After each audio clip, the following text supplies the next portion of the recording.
நிறைய நேரத்தில் நம்ம கர்த்தர் பிரித்தெடுத்த நோக்கத்தை மறந்து நம்ம உலகத்தோடு வாழ்ந்து கொண்டிருக்கிறோம்.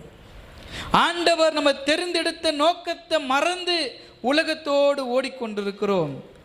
ஆகவே தான் கர்த்தர் நமக்கு நினைவுபடுத்துகிறார், நீ கிறிஸ்துவின் உடையவன்.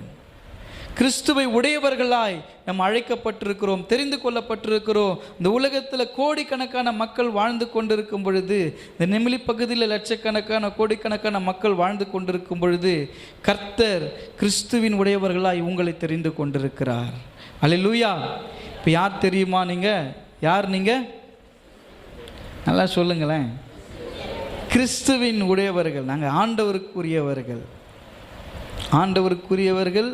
ஆண்டவருக்குரிய காரியங்களை மிகுந்த கனத்தோடு மிகுந்த மகிமையோடு கூட நம்ம செய்ய எத்தனை படணும். அல்லேலூயா.